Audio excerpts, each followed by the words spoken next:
This is how we afford the 488 only working, let's call it 2 minutes a day.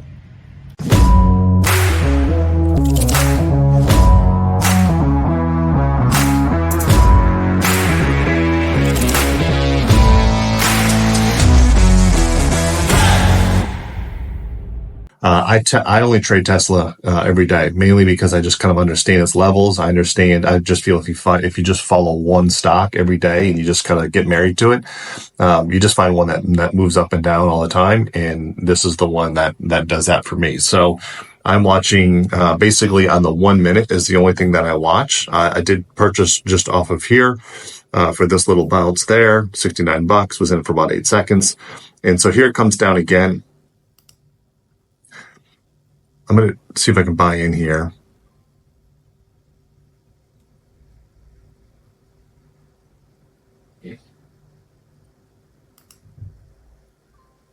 And that's all I'm looking for, folks, that quick. And what I'm doing there is you just have to understand the psychology of what everyone else is doing when they're looking in the market.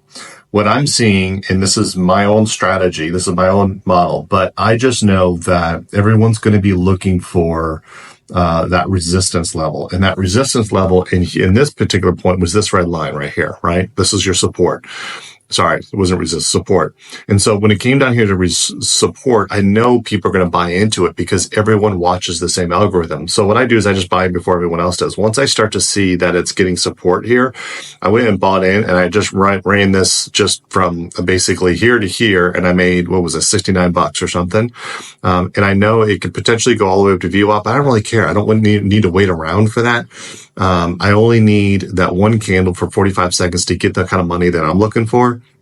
And so when it ran up, took my profit and that's it. Of course, I went all the way up to 9 EMA. And what most traders are going to be looking for is it's going to take bounce off here and go back down. If I know that, I could potentially start to play around here. But if I bought around here or I didn't sell here because I thought it could go up, it could reverse and come down and then I lose my green trade.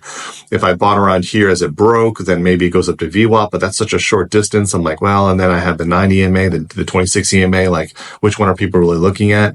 The MACD is still negative. So I just want to get just that little bounce. As people were shorting as it broke VWAP, those people that hit that resistance are going to start to buy those shares up because they need to cover that short. So as they're covering that short, I'm just going to buy in before them. And as they cover that short, I'll just sell it into them because I'm going to buy down here way before them.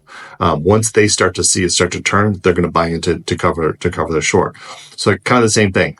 So when this started to come down, what I was also looking at is, I know that people are going to come down and go, oh, it's going to come down to support again. And so I'll buy it off of support because it's going to come, as I was just explaining. Well, if I know that and it starts to turn short of this because people are buying it in anticipation of it hitting off support, I'll just buy quickly. It went up and I made a couple more bucks. So it's staying right here in 90 EMA. I actually expect this to kind of reverse. Another leg down to come back and retest this. And then I actually expect it to go back up to VWAP.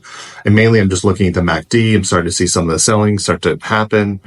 And let's just see real quick if I can.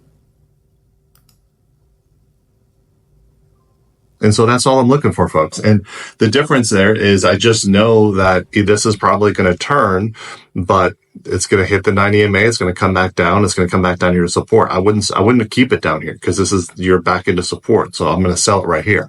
So right now I'm at $120. I've been trading now for, this video is 4 minutes. The previous one was 3 minutes. And then the previous one of that was 39 seconds. So all of 10 minutes. And I made $120.